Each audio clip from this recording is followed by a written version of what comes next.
আমি অবাক হব না যদি কয়দিন পরে ইসরায়েল ইরানকে হামলা করে। আমি অবাক হব। এটা অবাক হব না যদি কয়দিন পর লেবাননে গিয়ে সে আক্রমণ করে। সে যদি কয়দিন পর মিশরে আবার আক্রমণ করে, জর্ডানে আবার আক্রমণ করে, আমি অবাক হব। কারণ এগুলো আমরা বুঝি। আমার ইন্টারপ্রিটেশন যে অচিরেই তারা পুরো বিশ্বে একটা বড় যুদ্ধ বাঁধিয়েই ছাড়বে। দেখেন, ইনশাআল্লাহ অচিরেই তারা পুরো বিশ্বে একটা বড় যুদ্ধ না বাঁধানো পর্যন্ত থামবে না। আরবের উপর নিয়ন্ত্রণ কার হাতে? আপনারা মনে করেন যে আরবের উপর নিয়ন্ত্রণ নাই, সব স্বাধীন? আরবের উপরে অদৃশ্য শিকল পড়ানো আছে। চিল্লাচ্ছে বলছে আইনাল আরব, ওদের এই চিৎকার এদের কানে পৌঁছায় না। ওদের কান খ্রিস্টানদের টাকা দিয়ে বন্ধ করে দেওয়া আছে। ওদের এই মাজলুমদের চিৎকার ওদের কান পর্যন্ত পৌঁছায় না, কারণ তাদের মসনদ টিকে আছে ইসরায়েলের সমর্থনে। এবং আরো বহু কান্ট্রির মধ্যে এই পশ্চিমাদের বেস ক্যাম্প আছে, সামরিক ঘাঁটি আছে, সামরিক বেস ক্যাম্প আছে, ওখান থেকে তারা ফ্লাই করে। এই পশ্চিমাদেরকে তেল বিক্রি করে করে করে আরবরা ধনী হয়ে গেছে। আর ওই তেলগুলো যদি আমরা না দিতাম, আজকে ওদের একটা যুদ্ধ বিমানও ফ্লাই করতো না। তারপরেও কিছু কি শব্দ ইউজ করবো জানি না, বলতে গেলে ভাই বেশি বলে ফেলবো, তখন আমার তাজকিয়া নষ্ট হবে। বলে আমাদের কি করার আছে, আমরা কি করতে পারি? আমরা তেল বিক্রি করতে পারি। এমনকি তাদের যে বুদ্ধি পরামর্শগুলো আছে, এই বুদ্ধি পরামর্শের আদলে, পশ্চিমা আদলে রাষ্ট্রগুলোকে গড়ে তোলা হচ্ছে। সেখানে রাষ্ট্রও গঠন করেছে, সেখান থেকে তার আরবের আশপাশে প্রতিবেশীদের উপর নিয়ন্ত্রণ নিয়েছে। সে দিন দিন তার রাষ্ট্রের আয়তনটাকে বড় করছে না করছে না করছে না করছে না যে শক্তিশালী রুলিং স্টেট হবে তার আয়তন বড় করতে হবে কি হবে না? অথবা আরেকটা অপশন হচ্ছে বিশ্বটাকে ছোট করে নিয়ে আসতে হবে। হয় রাষ্ট্রের আয়তন বড় করতে হবে, না হলে বিশ্বটাকেই ছোট করে নিয়ে আসতে হবে। এই বিশ্বটাকে ছোট করার দুইটা পদ্ধতি তারা বের করেছে। একটা হচ্ছে ইন্টারনেট সেকশন প্রযুক্তি দিয়ে বিশ্বটাকে ছোট করে নিয়ে আসা, এটা হয়ে গেছে। বিশ্বে এখন ছোট শর্ট জায়গা, এইখান থেকে ওইখানে আপনি যোগাযোগ খুব দ্রুত করতে পারবেন। বিশ্ব ছোট, আপনাকে পায়ে হেঁটে যেতে হবে না। আর একটা অপশন হচ্ছে পুরো বিশ্বে যুদ্ধ বাঁধিয়ে দিয়ে পুরো বিশ্বের আয়তন ছোট করে ফেলা। আর আমি কনফিডেন্ট আমার বক্তব্যে, এটা আমার ধারণা, আমার ইস্তেহাদও বলতে পারেন, যদিও আমি মুস্তাহিদ নই।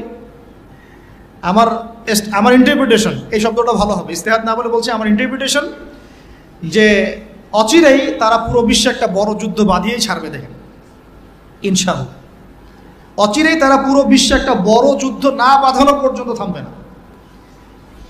প্রথম বিশ্বযুদ্ধের পরে আপনারা ব্রিটেনকে দেখেছেন, সেকেন্ডটার পরে আপনার আমেরিকার রাজত্ব দেখেছেন, দেখবেন যদি আরেকটা লাগে এরপরে আপনি রাজত্ব দেখবেন। ওর ধ্বংস এত তাড়াতাড়ি হবে না, ওর ধ্বংস হবে, এটা সত্য, এটা নিশ্চিত, কিন্তু এত তাড়াতাড়ি না। সে রুলিং স্টেট হবে এবং দাজ্জালকে নিয়ে সে পুরো বিশ্বটা শাসন করবে। কতদিন? নবীজি বলেছেন 40 দিন। কতদিন? প্রথম দিন হবে 1 বছরের সমান, দ্বিতীয় দিন 1 মাসের সমান, তৃতীয় দিন 1 সপ্তাহের সমান, বাকি দিনগুলো আমাদের দিনের মতো। এই শাসন না হওয়া পর্যন্ত কিয়ামত হচ্ছে না। আর এই শাসন ততক্ষণ হচ্ছে না যতক্ষণ মহাযুদ্ধ না হচ্ছে। আর আমার ধারণা, ইন্টারপ্রিটেশন, বা শুধু আমার ধারণা না, অনেকেই ওয়ার্ল্ডের অ্যানালাইসিস যারা করে তারা বলে যে হয়তো বা এই ইস্যুগুলো, ইউক্রেন রাশিয়া হোক, সিরিয়া ইস্যু হোক, ইয়েমেন ইস্যু হোক, গাজা ইস্যু হোক, আস্তে আস্তে একটা বড় যুদ্ধের দিকে এরা বিশ্বকে নিয়ে যাবে। এই যুদ্ধগুলো এমনি এমনি লাগে নাই, এরা লাগায়, পেছন থেকে লাগায়। ওদের স্বার্থ কি? অস্ত্র বাণিজ্য। কি বাণিজ্য? অস্ত্র বাণিজ্য। ওরা যুদ্ধ বাঁধিয়ে রাখবে, জিয়ে রাখবে, যাতে করে অস্ত্র ব্যবসা করা যায়। অনেক সময় মুসলমান 2 দেশের মধ্যে যুদ্ধ লাগায় দেয়, দিয়ে অস্ত্রের বাণিজ্য করে। এগুলো কি মিথ্যা কথা বলছি না সত্য কথা বলছি? সরাসরি বলছি ভাই, কিছু করার নাই। এখন সরাসরি না বললে তো দেরি হয়ে যাবে, এখন জানা উচিত আপনাদের বিষয়গুলো। তো আমাদের ইন্টারপ্রিটেশন যে এটা হয়তোবা চলে আসতে পারে, চলে আসলে পরে বিশ্বের অবস্থা কি হবে সেটা ভাবতে হবে আমাদের। করোনা ভাইরাসে বিশ্বের যে অবস্থা হয়েছে, আর আমি বলে দিই, করোনা ভাইরাস কোনো মহামারী ছিল না, এটা কোনো মহামারী না। এরকম হয় না মহামারী। মহামারী মানে একটা এলাকার র্যাপিডলি মরে ধুয়ে সাফ হয়ে যাবে, এটাকে বলা হয় মহামারী। আপনার জ্বর হয়, আমার হয় না, আপনি মরেন, আমি মরি না, আপনার বেশি ইফেক্ট হয়, আমার হয় না, এমন মহামারী, সার্কাস মহামারী হয় না। এগুলো কোনো প্যান্ডামিক না, ওগুলো বুঝায় মানুষকে। কি সেটা চায়না ভালো জানে, কি সেটা আমেরিকা ভালো জানে, আর আমাদেরকে মিডিয়া দিয়ে যা গেলানো হয়েছে সেটা আমরা জানি। কারা কারা টিকা নিয়েছিলেন? সবাই তো টিকা নিয়েছেন মনে হয়। আচ্ছা, মাশাআল্লাহ, অনেক, ইনশাল্লাহ বহুত ফায়দা হবে। ঠিক আছে, ইনশাল্লাহ বহুত ফায়দা হবে। আচ্ছা, তারপরে আসেন, শেষ করে দেই ভাই, পরে আমরা কিছু কোশ্চেন অ্যান্সার নিবনি। তারা সেখানে রাষ্ট্র গঠন করলো, জেরুজালেমকে রাজধানীও বানাই দিল, আয়তনও বাড়াচ্ছে দিন দিন আস্তে আস্তে, তাই না? দিন দিন আয়তনও বাড়াচ্ছে, একের পর এক যুদ্ধ করছে, কেউ ওর সাথে পারছে না। যুদ্ধে কিন্তু পারা যাচ্ছে না ওর সাথে। আরবরা সবাই মিলে যুদ্ধ করেছে, পারে নাই, একবার দুইবার না, 4 বার, তাই না? এবং সে ওয়ার্ল্ডের বড় বড় সেক্টরগুলো নিয়ন্ত্রণও করছে। আপনার কি মনে হয় যে ইউনাইটেড নেশনস বলেন, আমেরিকা বলেন, এগুলোর উপরও নিয়ন্ত্রণ নাই? ওরা যদি 1 লক্ষ শিশুকেও হত্যা করে, এক বোম দিয়ে যদি 1 লক্ষ শিশুকেও হত্যা করে নিরপরাধ, তবুও ইউনাইটেড স্টেট অফ আমেরিকা বলবে আমরা আমাদের মিত্রর পাশে আছি। কথা বুঝেন নাই? ওরা 1 লক্ষ শিশুকেও যদি হত্যা করে, তবুও পশ্চিমারা এবং ইউএসএ বলবে আমরা তার সাথেই আছি। যদি না বলে আমার নাম বদলাই দেবে। ওরা কথা বলবেই। তারপরেও আপনার চিনতে বাকি থাকে যে কারা ইসলামের পক্ষে, কারা বিপক্ষে। ওই যে উলাইকা কাল আনআমের মতো, লাহুম আ'য়ুনুন লা ইউবসিরুনা বিহা, চোখ আছে দেখতে পারে না। আমার কথা বিশ্বাস করছেন না? এই যে 6,000 মানুষকে মারা হয়েছে, এর মধ্যে অর্ধেক শিশু। এরপরে বলেছে যদি কেউ কোনো পদক্ষেপ নাই, আমি রণতরী পাঠাই দিব একেবারে। বলে নাই? খবর দেখেন না? ওরা ওর বিরুদ্ধে যাবে না। তাহলে এরা সবাই একই সূত্রে গাথা, এরা আলাদা কেউ না, এরা সবাই একই। চাচাতো ভাই, মামাতো ভাই, খালাতো ভাই, এরা সবাই কাজিন সিস্টার। আর আমাদের মুসলিম রাষ্ট্র মাশাআল্লাহ 57টা। আমাদের বক্তব্য এই পর্যন্তই। আমরা তীব্র নিন্দা জানাই, আমরা এই ঘটনার তীব্র নিন্দা জানাই। বাস, দ্যাটস অল। এর চেয়ে বেশি কিছু বলারও নাই। আমরা হাসছি, বাট আমাদের কাঁদা উচিত। মুসলিম রাষ্ট্রগুলোর মধ্যে পারমাণবিক বোমা নাই? নাই? আরব রাষ্ট্রগুলোকে অস্ত্র শূন্য করে দেওয়া হয়েছে। নিজেরা অস্ত্র প্রডিউস করতে পারে না। এরা তেল দেয়, তেল দিয়ে কিছু ডলার পায়, ওই ডলার দিয়ে আবার ওর কাছেই অস্ত্র কিনে। আপনারা একটু বোঝার চেষ্টা করেন। যখন আমরা এগুলো পড়ছিলাম ইউনিভার্সিটিতে, তখন এগুলো বুঝতাম না। ইউনিভার্সিটিতে আমরা এগুলো ঝরঝরা করে মুখস্থ করেছি, বিশ্বাস করেন। এই যে ওদের অ্যালায়েন্স, পলিটিক্যাল অ্যাফেয়ার্স, এইটা ওইটা, এগুলো মুখস্থ আমাদের, কোনটা কোন সাল কি ছিল, এখনই বরং ভুলে গেছে। কিন্তু ইসলামের সাথে যখন এটা মেলানো শুরু করলাম, তখন দেখলাম যে বাপরে বাপ, গভীরে তো অনেক কথা আছে, এর শেকড় তো অনেক গভীর। মানে বিষয়টা বোঝেন যে আমি তেল বিক্রি করব শুধুমাত্র ডলারে, অন্য কোনো কারেন্সিতে না। মানে ধরেন যে এই ব্রিফকেস ভর্তি টাকা আছে, কি আছে ভাই? এটাতে ধরেন যে 1 কোটি টাকা আছে, আর আমি গেলাম আবুধাবিতে। কোথায়? আবুধাবি। তো গিয়ে বললাম যে শেখ, এই যেখানে এই ব্রিফকেসে 1 কোটি টাকা আছে, নট ডলার, টাকা, আমাকে 5 লিটার তেল দেওয়া যায়? জীবন আমাকে তেল দিবে না। এই বক্সটা আমি নিয়ে গেলাম টাকার জায়গায় ডলার দিয়ে। শেখ, আমার কাছে ডলার আছে 1 ব্রিফকেস, আমাকে কি এখন তেল দেওয়া যায়? অবশ্যই। কুল্লু খালাস, অবশ্যই। ইয়া হাবিবি কুল্লু খালাস, আসেন তেল নিয়ে যান। হাবিবি বলবে তখন, আসেন তেল নিয়ে যান। এই যে শুধুমাত্র ডলার দিয়ে তেল কেনা বেচা করার চুক্তি, এর নাম হলো পেট্রো ডলার মনিটরি সিস্টেম। আপনি ডলার ছাড়া অন্য কোনো কিছুতে তেল কিনতে পারবেন না। গাদ্দাফি চেষ্টা করেছিল, মেরে দেওয়া হয়েছে, ঠিক আছে? তারপরে আরো অনেক কান্ট্রি, সাদ্দাম হোসেন ট্রাই করার চেষ্টা করেছিল, মেরে দেওয়া হয়েছে। এই চায়না, রাশিয়া এখন চেষ্টা করছে যে আমরা অন্য কারেন্সিতে তেল কেনা বেচা করব। ইরান মাঝখানে চেষ্টা করেছে আমরা সোনাতে তেল কেনা বেচা করবো, সোনা দিয়ে। ওই জন্য দেখেন ইরানের সাথে অলওয়েজ লেগে আছে, অলওয়েজ একটা ফিকশন লেগে আছে। আমি অবাক হব না যদি কয়দিন পরে ইসরায়েল ইরানকে হামলা করে, আমি অবাক হব। এটা অবাক হব না যদি কয়দিন পর লেবাননে গিয়ে সে আক্রমণ করে, সে যদি কয়দিন পর মিশরে আবার আক্রমণ করে, জর্ডানে আবার আক্রমণ করে, আমি অবাক হব। কারণ এগুলো আমরা বুঝি। এখন কথা হচ্ছে এই যে কেনা বেচাটা জায়েজ না না জায়েজ বলেন দেখি। এটাও ভাইদের কাছে ফতোয়া নিয়েন। এতে করে কি হলো, ডলার হয়ে গেল সুপিরিয়র কারেন্সি, ও আধিপত্য বেড়ে গেল, আধিপত্য বেড়ে গেল। যদি আমরা টাকা দিয়ে তেল কেনা বেচা করতে পারতাম, তখন আমার টাকার মান থাকতো বেশি, ওদের মান থাকতো কম। তখন ডলারকে কেন্দ্র করে সব টাকা পয়সার মান নির্ধারণ করা শুরু হলো। কথা বুঝতে পারছেন? এই চুক্তিটা করেছে আরবরা। কারা করেছে? আরবের গলফ কান্ট্রিরা। এর পিছনে একটা ঘটনা আছে। বাদশাহ ফয়সাল রাহিমাহুল্লাহ তিনি তেল বয়কট করেছিলেন, তারপরেই হেনরি কিসিঞ্জার এসে এই চুক্তি করেছিল। এটা অনেক আগের কথা, এটা চতুর্থ যুদ্ধের কথা, 1973 সালের দিকের কথা। এখন এই তেলের উপর নিয়ন্ত্রণ তারা নিয়ে নিল ডলার দিয়ে। যেটা বলতে চাচ্ছি শুনে বুঝেন, আমি ডলার দিলাম আপনাকে। আপনার নাম কি ভাই? আপনার নাম কি? হ্যাঁ হ্যাঁ, সাকিব। সাকিব আল হাসান ভাইকে আপনি খেলাবাদ দিয়ে এখানে কি করছেন? আচ্ছা, সাকিব ভাইকে আমি ডলার দিলাম এক ব্রিফকেস, এবং তিনি তেলের মালিক মনে করেন। এখন ভাই আমাকে তেল দিলেন, তা আমি তেল মাশাআল্লাহ আমার দেশে নিয়ে গিয়ে বাংকার আছে, বাংকার, ওই বাংকারের নিচে তেল ঢুকে রিজার্ভ করে রেখে দিলাম, যাতে ভবিষ্যতে এটা কাজে লাগে। কারণ তেল ছাড়া তো বিশ্ব অচল। আপনি তেল ছাড়া এই বিশ্বে কিচ্ছু চালাতে পারবেন না, পারবেন? কিচ্ছু চালাতে পারবেন না, পুরোই অচল। তো এখন ভাই তো আবার অস্ত্র শস্ত্র তার কাছে নাই, সে আমার সাথে বন্ধুত্ব করেছে। এখন আমি তাকে বোঝাচ্ছি যে আপনার তো নিরাপত্তার জন্য অস্ত্র দরকার, আপনার আশপাশে অনেক শত্রু আছে, ইরান আছে আপনার পাশে, যদি হামলা করে আপনার শত্রুরা তো অভাব নাই, তাহলে অস্ত্র কিনতে হবে না আপনার? ও বলছে হ্যাঁ কিনতে হবে। তো তাহলে অস্ত্র তো আপনি বানাতে পারেন না, সেই প্রযুক্তি আপনার নাই। আমার দেশে অনেক অস্ত্র আছে, এগুলো আপনাকে দেই, আপনি ডলার দিয়ে এগুলো কিনে নেন। প্রথমে যে ডলারটা আমি ওকে দিয়ে তেল নিয়েছি, ওই ডলারটা আমি আবার ওর কাছ থেকে নিয়ে আমার অস্ত্র দিলাম ওকে। লাভ কার? বুঝেন নাই মনে হয়।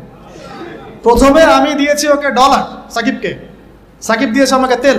সেই তেল নিয়ে আমি আমার দেশে রিজার্ভ করেছি, তেল তো আমার থাকলোই। আর আমার ডলার হলো কারেন্সি, সুপিরিয়র কারেন্সি, যা দিয়ে অন্য কারেন্সির মান নির্ধারণ করা হয়। এবার ওকে বুঝালাম তোমার অস্ত্র নাই, তো বলছে তো আমার তো প্রযুক্তি নাই, তাহলে আমাকে আপনি কিছু অস্ত্র বিক্রি করেন আমার কাছে। তা আমি কিছু অস্ত্র, আমার তো অস্ত্রের অভাব নাই, আমি যত ইচ্ছা এগুলো বানাতে পারি। যেটা বানাচ্ছি ওর চেয়ে অত্যাধুনিকটা আমার কাছে আছে। ওকে এমন কিছু দিব না যেটা দিল ও আবার আমাকে আক্রমণ করতে পারে। ওকে এমন অস্ত্রই দিব যেটা আমার প্রতিহত করার ক্ষমতা আছে। ব্যালিস্টিক মিসাইল ওকে দিব না, ওকে অন্য কিছু দিব। আমি এখন ওকে অস্ত্র কিছু দিলাম, ওই যে ডলারটা প্রথমে দিয়েছি ওইটা আবার সে আমাকে দিয়ে দিল। কিছু কি বুঝলেন? এইটাই চলতেছে আরবের মধ্যে। অথচ এই সার্কাসটা কিম জং উন অনেক বেশি বুঝেছে আগে। ও বলছে তোদের সাথে চলি না, আমি চায়নার সাথে চলবো, রাশিয়ার সাথে চলবো, আমি নিজে অস্ত্র বানাবো। দেখেন নাই কয়দিন আগে গোলগাপ্প একটা মানুষ আসে আর বলে যে এই যে বিচার চালাচ্ছে, দেখেন নাই? ও ভালো কাজ করছে তার ভাষা। হ্যাঁ, আমি সে মুসলিম না, কিন্তু বলছি যে ওই সেন্সে সে ভালো কাজ করছে। আস্তে আস্তে বিশ্ব এদিকে যাচ্ছে। তবে সুসংবাদ, আমাদের জন্য সুসংবাদ হচ্ছে এই সময়টা আস্তে আস্তে অনেক মুসলমান শাহাদাত বরণ করবে ইনশাআল্লাহ, এবং তারা জান্নাতে শহীদ হয়ে পাখি হয়ে যাবে ইনশাআল্লাহ। ওটাই তো চূড়ান্ত সাফল্য, তাই না? আমাদের বাচ্চারা মরে নাই, আমাদের বাচ্চারা জান্নাতের পাখি হয়ে আছে ইনশাআল্লাহ। আর ওদের সৈন্যরা মরে জাহান্নামের কীট হয়ে আছে ইনশাআল্লাহ। আমাদের ভাইরা মরে নাই, তারা জীবিত আছেন, তারা জান্নাতের ফল খাচ্ছেন ইনশাআল্লাহ। আমাদের মায়েরা বোনেরা মরেন নাই, তারা এখনও জীবিত জান্নাতে আছে, এবং তারা এই দুনিয়াতে আরো বারবার ফিরে আসতে চাচ্ছেন এখন, যে আল্লাহ আমাদেরকে আরো একবার ফিরিয়ে দিন, আবার শহীদ হয়ে আপনার কাছে আসবে। ওরা এই দাবি করছে আল্লাহর কাছে। আমাদের বোনরা মরে নাই, আমাদের ভাইরাও মরে নাই, আমাদের বাচ্চারাও মরে নাই। কারণ এই জীবনটাই চূড়ান্ত জীবন না। তার মানে এই না যে আমরা ওদের এগুলো মেনে নিব।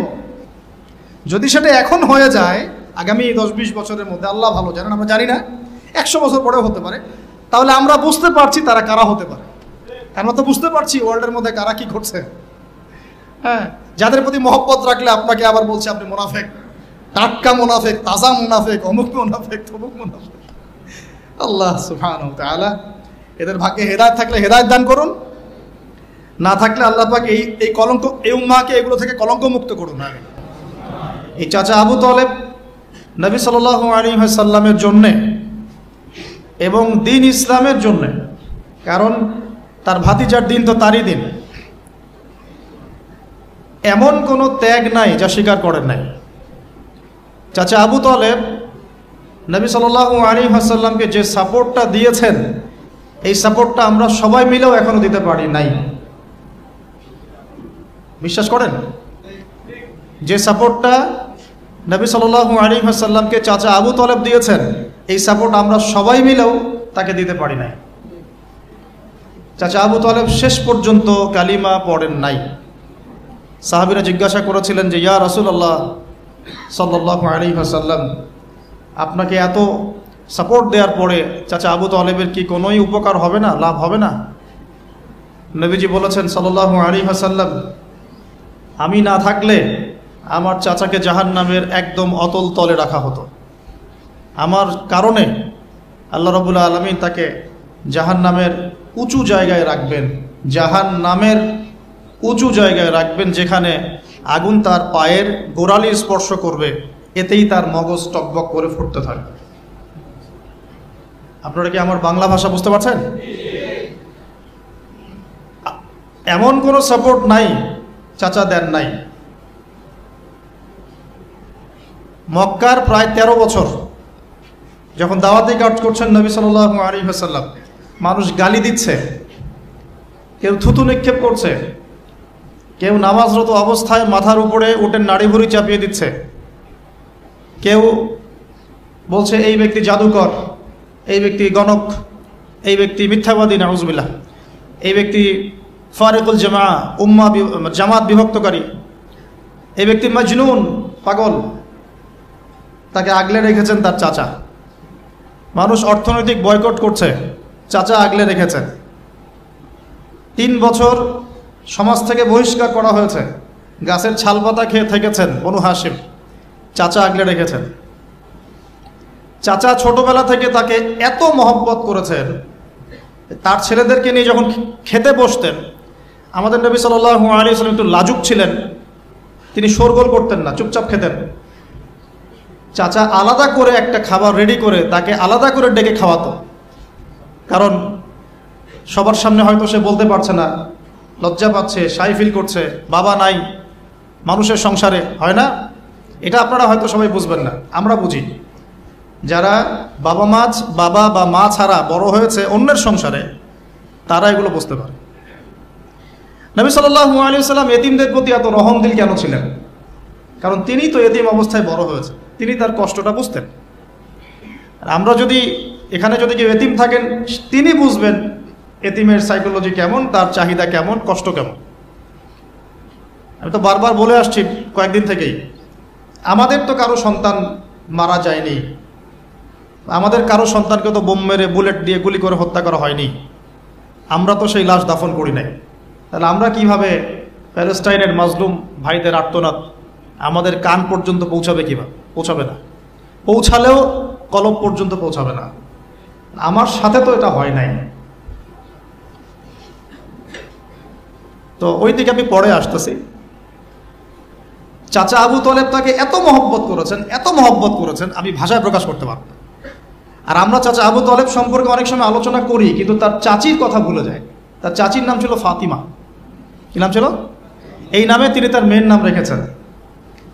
এই ফাতিমা, তার চাচি, নবী সাল্লাল্লাহু আলাইহি ওয়াসাল্লামকে আলাদা করে ডেকে খাওয়াতেন, মহব্বত করতেন। তিনি কিন্তু তার সন্তান না, অন্য কারো সন্তান। একজন মেয়ের পক্ষে অন্যের সন্তান মানুষ করা চারটাখানি কথা না। সতীনের সন্তানই সহ্য করতে পারে না, আর অন্য মানুষের সন্তান নিজের মতো করে মানুষ করা একটা মেয়ের পক্ষে এত সহজও না। তো এই কাজটা চাচি করেছেন। আমি একটা জায়গায় আসতে চাচ্ছি, এত কিছু করার পরেও, সমাজের মানুষের অত্যাচার, নির্যাতন সব থেকে ভাতিজাকে প্রোটেক্ট করার পরেও শেষমেশ তিনি কালিমা লা ইলাহা ইল্লাল্লাহ সাক্ষ্য দেন নাই। তো শেষে কি হলো? কালিমাটা পড়া হলো না? বারবার জিজ্ঞাসা করা হচ্ছে, চাচা আপনি কালিমাটা পড়েন, আমি আপনার জন্য আল্লাহর কাছে সুপারিশ করব।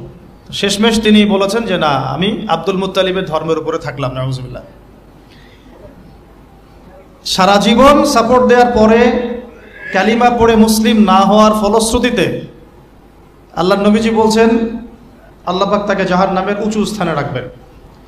আমরা যারা মুসলিম পরিবারে জন্মগ্রহণ করেছি, আমরা বা আমাদের মধ্যে বেশিরভাগ মানুষ এখনো এই নিয়ামতের শুকরিয়া আদায় করতে পারি নাই যে আল্লাহ পাক আমাদেরকে মুসলমান পরিবারে জন্ম দিয়েছে, কালিমা পড়ার তৌফিক দিয়েছে।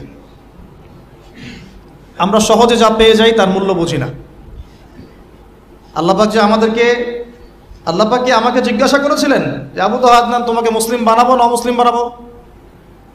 আপনাকে কি আল্লাহ পাক জিজ্ঞাসা করেছেন হে আব্দুল্লাহ আব্দুর রহমান তোমাকে মুসলিম বানাবো না অমুসলিম বানাবো, তুমি কি চাও? আল্লাহ পাক আমাদেরকে জিজ্ঞাসা করেন নাই। নিজ অনুগ্রহে আল্লাহ পাক আমাদেরকে মুসলিম পরিবারে জন্ম দিয়েছেন।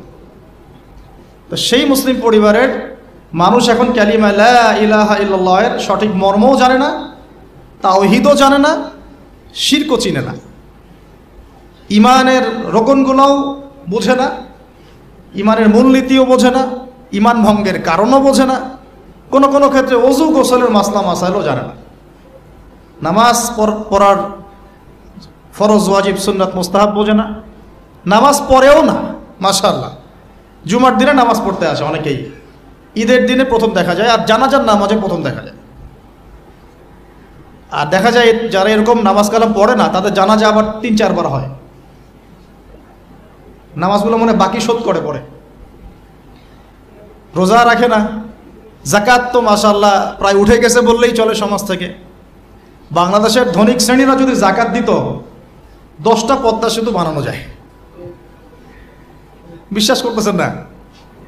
ধনীরা যদি সত্যি সত্যি জাকাত দিত, জাকাতের টাকা পদ্মা সেতুতে দেওয়া যাবে কিনা সেটাও একটা মাসালা আর কি। আমি একটা এক্সাম্পল দিলাম আর কি। জাকাতের টাকা তো ওইটা করা যাবে কিনা এটা তো একটা মাসালা, তাই না? জাকাতের খাত তো 8টা, ইন্নামা সাদাকাতু লিল ফুকারা ওয়াল মাসাকিন ওয়াল আমিলিনা আলাইহা ওয়াল মুআল্লাফাতি কুলুব ওয়া ফির রিকাব ওয়া ফি সাবিলিল্লাহ, এরকম কয়েকটা খাত আছে। তা আমি একটা এক্সাম্পল দিলাম, যদি বাংলার মানুষ ধনিক শ্রেণী ঠিকঠাক জাকাত দিত, বিশ্বাস করেন সমাজে আপনি দরিদ্র মানুষ খুঁজে পেতেন। আর জাকাত ভিত্তিক অর্থনীতি চালু আপনি করতে পারবেন না, রাষ্ট্রীয়ভাবে পারবেন না। বলে কেন পারবেন না? কারণ প্রত্যেকটা রাষ্ট্রের উপর জাতিসংঘের নিয়ন্ত্রণ আছে। আমি ভাই খোলামেলা কথা বলার মানুষ, যদি কারো পছন্দ না হয় কিছু করার নাই, আমাকে বলতে হবে। আপনি আমার সাথে একমত হন বা না হন, অ্যাটলিস্ট শুনেন, পরে সত্য মিথ্যা আপনি যাচাই করেন, মানা না মানা আপনার বিষয়। আমি জাস্ট বলতেছি, আমি তো আপনার মস্তক দখল করতে পারবো না, আমরা তো খুবই দুর্বল। যেমন উম্মার একটা সংকট চলে, তখন আপনি চিনতে পারবেন কারা ইমানদার কারা মুনাফিক। ভালো অবস্থা আপনি বুঝতে পারবেন না, সব স্বাভাবিক আছে মনে করেন, এখন আপনি বুঝতে পারবেন না আসলেই কে ইমানদার কে মুনাফিক। উম্মার উপর কোনো বাধা বিপত্তি আসলে তখন বুঝতে পারবেন যে আসলেই কে ইসলামের পক্ষে আছে, কে ইসলামের বিপক্ষে আছে, আর কে ভিতরে ঢুকে ঢুকে শয়তানি করতেছে। আমাদের আলোচনার টপিক এটা না, টপিকে আসতেছি।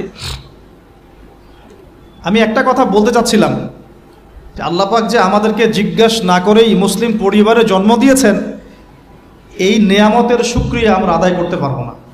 যদি সারা জীবন সেজদায় পড়ে থাকি এখন থেকে নিয়ে, আমরা শুধু তাওহীদের অনুসারী হয়েছি, এই কৃতজ্ঞতাই আমরা আদায় করতে পারবো না।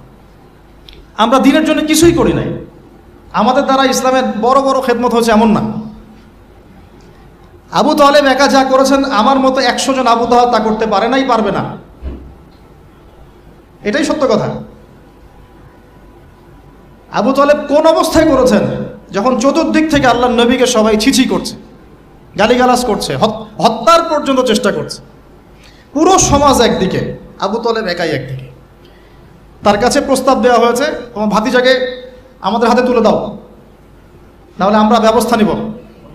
সে বলছে, আমি আমার ভাতিজাকে তোমাদের হাতে তুলে দিব না যতদিন না আমার দেহ মাটির তলে না যাচ্ছে। হ্যাঁ, তিনি নবীজিকে গিয়ে বলছেন, তা আমার বৃদ্ধ কাঁধের উপর এত বোঝা দিও না ভাতিজা, আমার বয়স হয়ে গেছে, ওরা তোমাকে বলছে তুমি দাওয়াতটা ছেড়ে দাও। তো নবীজি বলছেন, আমার ডান হাতে যদি চাঁদ এনে দেওয়া হয়, বাম হাতে সূর্য এনে দেওয়া হয়, চাচা আমি এই দাওয়াত ছাড়তে পারবো না। হয় আমি এই পথে দাওয়াত দিতে দিতে আমার এই দিন বিজয়ী হবে, না হলে আমি হালাক হয়ে যাব। তখন কি হলো? তখন তিনি বললেন যে ওরা তোমার দিকে আসতে পারবে না দলে দলে, যতক্ষণ না আমি আবু তালেব দাফন হচ্ছি মাটির তলে।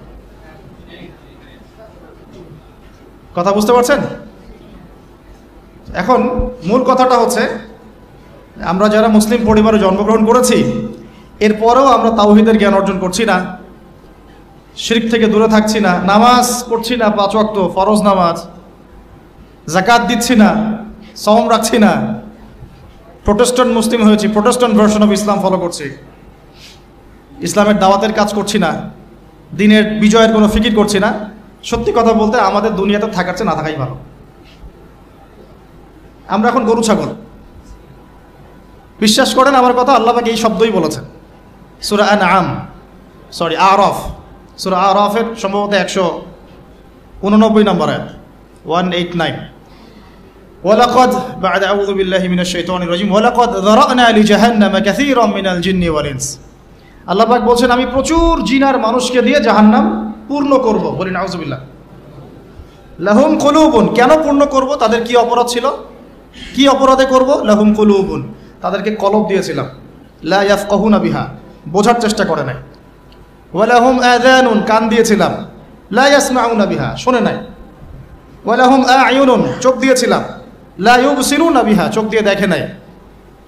কলব দিয়ে উপলব্ধি করে নাই, কান দিয়ে বলেন শোনে নাই, চোখ দিয়ে দেখে নাই। উলাইকা কাল আনআম, এরা ছিল আনআমের মতো। আনআম কি? আনআম মানে গবাদি পশু, ক্যাটলস, গবাদি পশু। শুধু তাই না, বালহুম আদল, বরং এর চেয়েও নিকৃষ্ট ছিল। গবাদি পশুকে যে দায়িত্ব দেওয়া হয়েছে ও সেটা পালন করে। প্রত্যেক প্রাণীকে যে দায়িত্ব দেওয়া হয়েছে সেই দায়িত্ব তারা পালন করে কি না? না হলে আমরা এত বড় বড় বড় প্রাণীর সাথে কিভাবে পেরে উঠতাম? একটা গরু নির্দ্বিধায় জীবনকে সঁপে দিচ্ছে, বিদ্রোহ করছে না, করছে? তো আল্লাহ পাক এই কথা বলছেন উলাইকা কাল আনআম, তারা হচ্ছে গবাদি পশুর মতো। বালহুম আদল, বরং তার চেয়েও নিকৃষ্ট। কারা? উপলব্ধি করে না, দেখে না, শোনে না। এখন আমাকে উত্তর দেন দেখি, আমাদের মধ্যে এখানে কোন ব্যক্তি আছেন যে চোখে দেখেন না, কানে শোনেন না, উপলব্ধি করেন না? আমরা সবাই চোখে দেখি। এই চোখে দেখি কি না? দেখতে পাচ্ছেন তো আপনি? কানে শুনতে পাচ্ছেন কি না? তাহলে আল্লাহ পাক কোন চোখের কথা বলছেন আর কোন কানের কথা বলছেন যেগুলো অন্ধ? বলেন। নিঃসন্দেহে অন্য একটা চোখ আছে, আরেকটা কান আছে, আরেকটা চোখ আছে, কান আছে, এটা কোথায়? কলবে। তাহলে আবু জেহেল আল্লাহর নবীকে চিনতে পারছে না, আবু বকর রাদিয়াল্লাহু আনহু চিনতে পারছেন, তাহলে দুজনের তো বাইরের চোখ একই। কোন চোখ তাহলে অন্ধ আবু জেহেলের, যে কারণে আবু জেহেল আল্লাহর নবীকে চিনতে পারল না? বলেন। এখন বলেন, মুসলমান পরিবারে জন্ম নেওয়ার পরে আমরা যারা নামাজ পড়ি না, যাকাত দেই না, রোজা রাখি না, সামর্থ্য হয়েছে হজ করি না, জুমার দিনে আসি, ঈদের দিনে আসি, হ্যাঁ, সৎ কাজে আদেশ করি না, অসৎ কাজে নিষেধ করি না, কোরআন তেলাওয়াত করা শিখি না, রাসূলের সুন্নাহ মাফিক জীবন গড়ি না, আর অর্থনীতি রাজনীতিতে গেলাম না, ওটা গেলামই না, বাদ, ওটা তো অনেক বড় স্কেল। তাহলে আমাদের কি চোখ আসলেই আছে, কান আসলেই আছে, কলব কি আসলেই জিন্দা, না সত্যিকার অর্থে আমরা গবাদি পশু হয়ে গেছি? আত্মপর্যালোচনা করতে হয় তো। আত্মপর্যালোচনা, মোরাকাবা মানে হচ্ছে আত্মপর্যালোচনা, নিজেদেরকে নিয়ে ভাবতে হবে তো। এখন আপনি আমাকে উত্তর দেন, যেই মুসলমান নামাজ পড়ে না, রোজা রাখে না, দাওয়াতের কোনো মেহনত নাই, দিন প্রতিষ্ঠার সংগ্রাম নাই, কোরআনও তেলাওয়াত করতে জানে না, আল্লাহর পথে সদকা করে না, তাওহীদের জ্ঞান নাই, শিরকের জ্ঞান নাই, সুন্নতের জ্ঞান নাই, বেদাতের জ্ঞান নাই, ঈমান ভঙ্গের কারণ জানে না, ওযু করার মাসালাও জানে না, তো এই মুসলমান সারা বিশ্বে মার খাবে না তো কারা খাবে? আমাকে বলেন, উত্তর দেন। আমার জানা নাই, আমি এগুলো বুঝি না, বুঝতে আসছি। আমি অনেক কিছুই বুঝি না, যে আমার বুঝের সাথে অনেক কিছুই মিলে না। আমার বুঝ এইটা যে মার খাবো না তো খাবে কারা, এটা আমার বুঝ। এখনো যে আমরা বসে আছি এখানে খাই নাই, সেটাই তো আল্লাহ পাকের রহমত। অনেক আগেই তো আল্লাহর গজব আসা উচিত ছিল। নামাজ তো আগেই ছেড়ে দিছো তুমি, যাকাত দাও না, রোজা রাখো না, রাসূলের সুন্নাতের কোনো খবরই নাই, প্রতিদিন ক্লিন শেভ করতেছো তুমি, আল্লাহ রাসূলের সুন্নাতকে জবাই করতেছো, প্রতিদিন করতেছো, পর্ন দেখতেছো, বাইকে করে মেয়ে নিয়ে ঘুরতেছো, ইউনিভার্সিটিতে গোল হয়ে বসে আসো, মেয়েদের সাথে টাঙ্কি মারতেছো।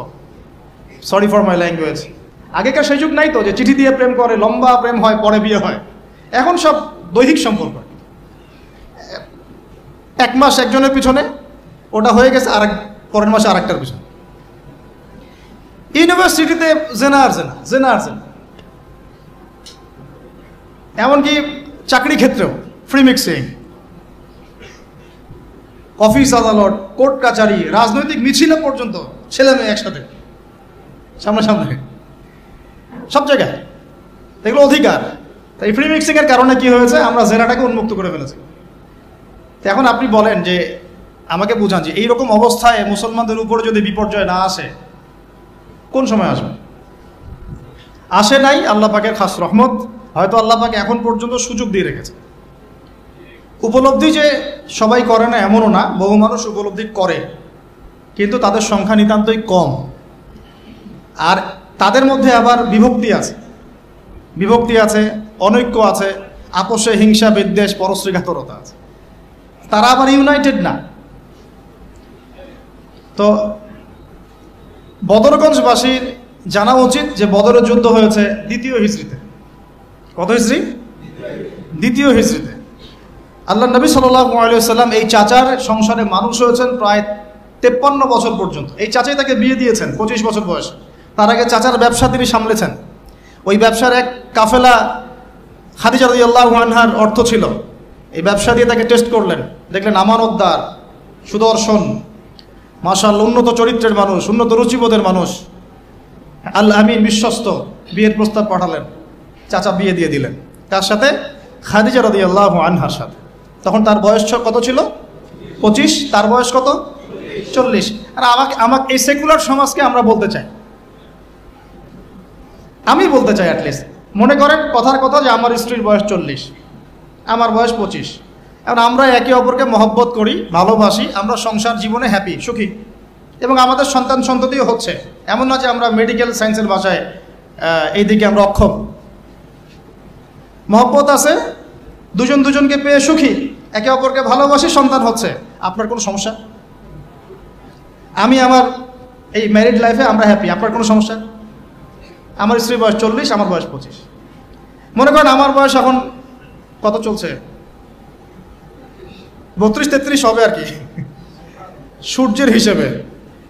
কিন্তু বয়স কিন্তু ফিক্স হয় চন্দ্রের হিসাবে, আমরা সূর্য হিসাব করি। এখন ধরেন আমি একটা বিয়ে করলাম, ধরেন তো স্ত্রীর বয়স মনে করেন 16 বছর। কত? মনে করেন 16 বছর। 16 বছর একটা মেয়ের কি হায়েজ হয়? হায়েজ বোঝেন?